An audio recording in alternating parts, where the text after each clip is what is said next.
Sekian hasil presentasi yang boleh saya bagikan dari buku Teologi Pastoral yang ditulis oleh Ibu Asmianawati MTH. Kira-kira jika teman-teman ada pertanyaan, diskusi, boleh kita bagikan bersama. Terima kasih. Terus kepada pemahaman secara teologi bagaimana seorang pendeta atau gembala percaya atas panggilan dirinya dari apakah itu berasal dari Allah sebagai Yang Maha Kuasa dan memanggil para pelaksana pastoral. Tujuan dari buku ini agar pastor, pendeta, gembala berfokus pada bagaimana tentang kekuatan panggilan Allah dalam hidup mereka masing-masing. Setiap pendeta harus mempersiapkan diri mereka dengan baik. Bagaimana tentang pelayanan seorang pendeta, inti dari pelayanan mereka secara alkitab. Teologi pastoral adalah sebuah cabang ilmu teologis yang berfokus pada perspektif penggembalaan pada semua kegiatan dan fungsi gereja dan pendeta. Teologi pastoral merupakan salah satu disiplin teologis yang secara prinsip memfokuskan perhatiannya pada hal-hal yang pastoral. Adapun yang dimaksud dengan hal pastoral mencakup dua hal. Yang pertama, refleksi praktik Kristen. Yang kedua, refleksi pada teologi pastoral secara kritis. Kemudian, identitas seorang pastoral. Jika pastor atau pendeta kehilangan identitas, maka pelayanannya tidak akan efektif. Alkitab menceritakan tentang siapa seorang gembala atau pendeta. Dalam Mazmur 23 mengungkapkan kepada kita tentang gambaran seorang gembala yang baik.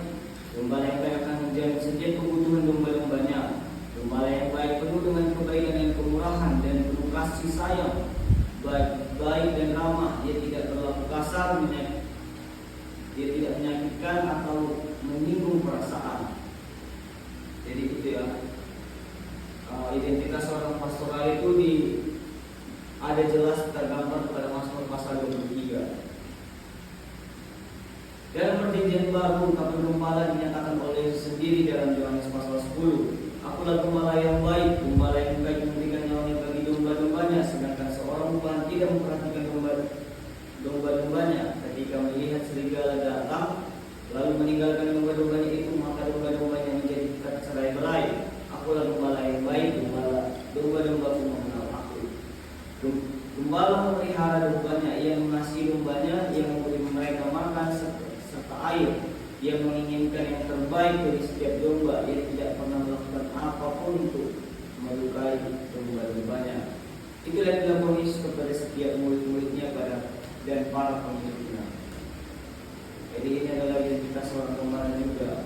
Dalam perjanjian baru ada dalam pasal 10, dalam kitab Yohanes pasal 10, bahwasanya identitas seorang gembala harus sama seperti Yesus, adalah gembala yang baik.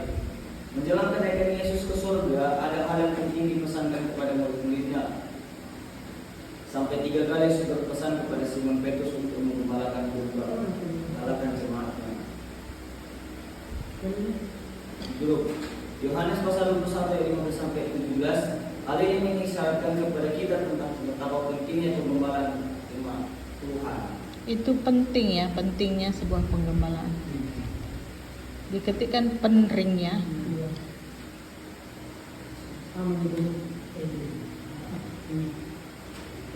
Pentingnya Yesus mempertanyakan hal itu kepada Yohanes, kepada Petrus banyak 3 kali dalam Yohanes 21-17 ya. Ini yang ketiga, pentingnya sebuah penggembalaan. Menjelang kenaikan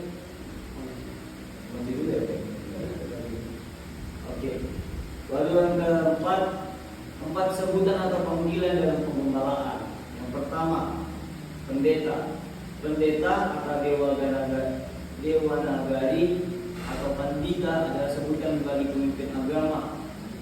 Kata pendeta dalam Sanskerta, pandita berarti brahmana atau guru agama Hindu atau Buddha. Penabisan pendeta dikatakan hendaklah menjadi teladan bagi mereka yang dipercayakan bagi saudara. Jadi gembala sering sekali disebut dengan kata pendeta, walaupun pada dasarnya pendeta ini adalah kata yang diberikan kepada pemimpin agama Hindu dan Buddha. Tetapi kata pendeta itu berarti juga tentang keteladanan hidup yang bisa dipercayakan, dibagikan kepada saudara-saudaranya. Jadi gembala sering sekali disebut dengan kata pendeta. Yang kedua disebut pemimpin. Dalam 1 Petrus 5 ayat 1 sampai 4 tentang peranan gembala sebagai pemimpin, bahwa seorang gembala harus mengerti perannya sebagai pemimpin, yaitu pemimpin yang memberi nasihat. 1 Petrus pasal 5 ayat 1, di situ jelas mengatakan bahwa saya pemimpin itu harus menjadi pemimpin yang bisa memberikan nasihat kepada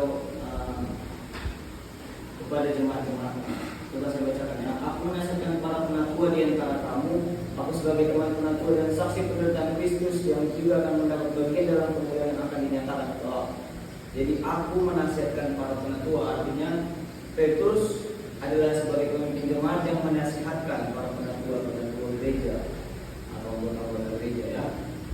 Yang kedua, pemimpin adalah pemimpin yang bertanggung jawab di 1 Petrus 5 ayat 2a. Pemimpin juga adalah pemimpin yang sukarela.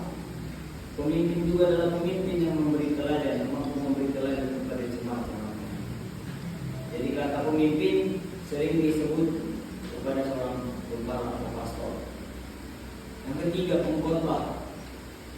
Berkhotbah adalah salah satu pusat pelayanan seorang pendeta. Pendeta adalah hamba Tuhan yang dipanggil dan diurapi oleh Tuhan dan melayani bersama dengan umat Tuhan dengan menyuarakan kebenaran firman Tuhan.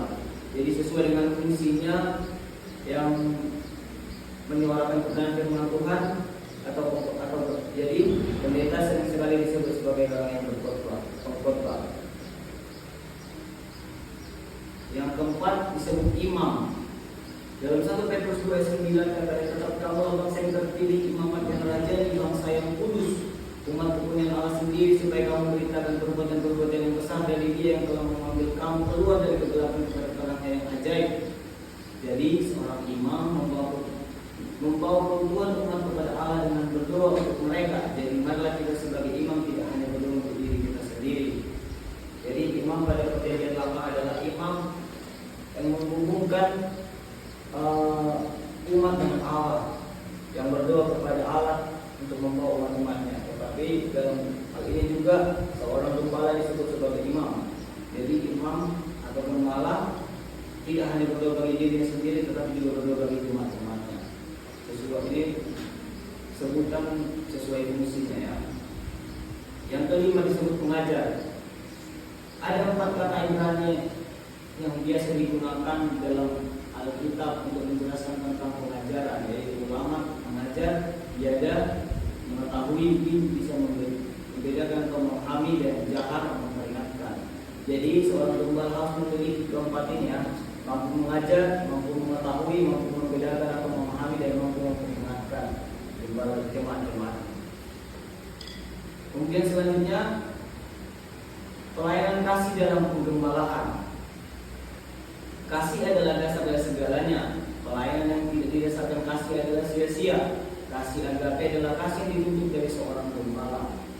Bentuk nyata dari kasih ini seperti terungkap dalam pernyataan Rasul Paulus dalam Roma 12 ayat 15. Bersukacitalah dengan orang yang bersukacita dan menangislah dengan orang yang menangis. Ini adalah merupakan kasih yang dalam, yang mampu mengekspresikan kasihnya sama seperti orang yang sedang dirasakan orang lain. Artinya gembala harus mempunyai juga empatinya kepada semua jemaat. Jemaat dipercaya Allah yang dipercayakan Allah kepadanya bukan hanya sifat, tetapi juga ada empati. Jadi seorang gembala harus sampai kepada titik ini, yaitu dia bisa berempati kepada jemaat-jemaat yang sekedar simpati ya.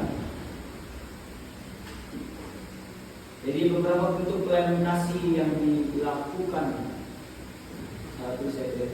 seorang gembala. Yang pertama, pelayanan kepada orang sakit. Jadi gembala harus mampu memberikan pelayanan kepada orang sakit. Yang kedua juga pelayanan kepada orang miskin. Pelayanan ini didasari karena Yesus dan para muridnya juga peduli kepada orang-orang miskin.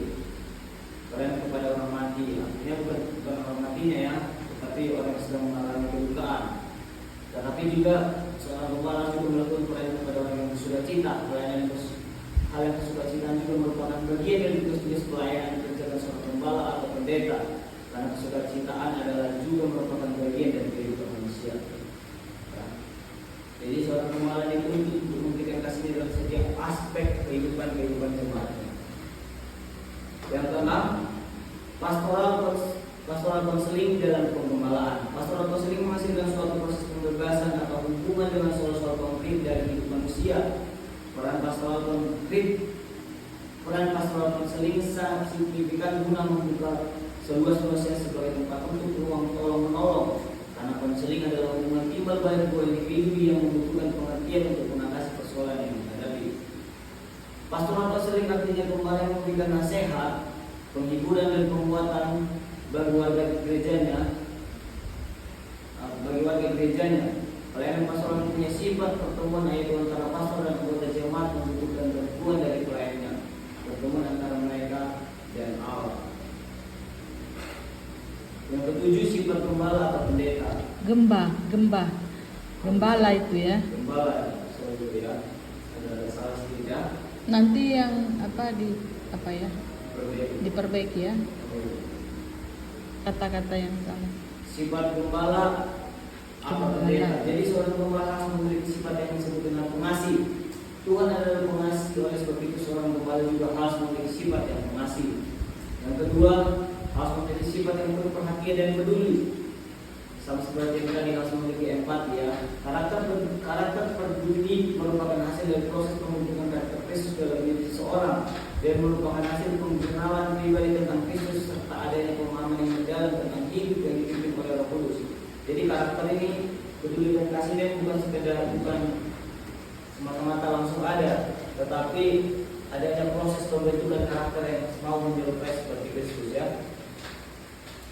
Yang kemudian adalah pemelihara. Dalam Mazmur 27 menggambarkan bahwa Allah 23, Mazmur 23 menggambarkan bahwa Allah adalah gembala yang memelihara gembala-gembalanya.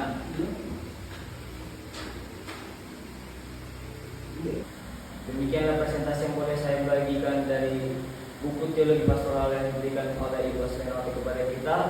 Jika ada pertanyaan, diskusi yang boleh kita bagikan bersama. Terima kasih. Slide ke-13 ya. Tentang kalau ini kan terus pelayanan ini didasari karena Yesus dan para murid-muridnya juga peduli kepada orang miskin. Kita mau ya. kayak mana respon seorang gembala konteks zaman sekarang ya, kalau gembalanya juga butuh bantuan, butuh perhatian, kan nggak semua seorang gembala atau pendeta orang yang mampu.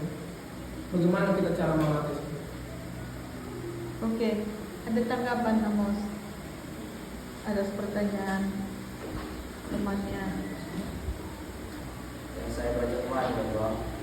Dan ini bentuk-bentuk pelayanan kasih yang dilakukan oleh seorang gembala, pelayanan kepada orang miskin. Seperti yang Bang pertanyakan, bagaimana jika pendeta atau gembala tersebut juga sedang mengalami kesusahan ekonomi ya? Menurut saya ya, pelayanan kepada orang miskin ini kan tidak sekedar hanya memberikan uang atau memberikan bantuan atau memberikan seperti apa, bukan. Tetapi pelayanan kepada orang miskin ini bisa saja sebagai gembala, ya udah sama-sama, ayo kita sama-sama. Dia bisa memberikan sama-sama, memberi motivasi lewat dari perkataannya atau bahkan juga dengan tindakannya sendiri untuk membuktikan kepada jemaatnya, ayo, aku pun lagi dalam keadaan susah. Jika kita sama-sama bekerja, sama-sama melakukan satu hal, ini ada buahnya, ini ada hasilnya. Jadi seorang gembala bisa memberikan pelayanan kasihnya lewat praktek hidupnya kepada orang miskin, gitu menurutku ya. Gitu. Jadi mungkin ya memang kan semua orang enggak, apalagi gembala banyak yang memulai dari awal masih dalam kesusahan kan. Jadi seorang gembala dalam bidang pelayanan kepada orang miskin ini dia lebih ke dalam praktek hidup dia jadinya. Artinya seorang gembala, kalau kau tidak mau miskin, ayo mari kerja. Aku pun sedang kerja, gitu. Jadi dia bisa jadi praktek hidup lah, gitu. Belajar sama-sama, gitu. Ayo kalau nggak kerja sama, gitu.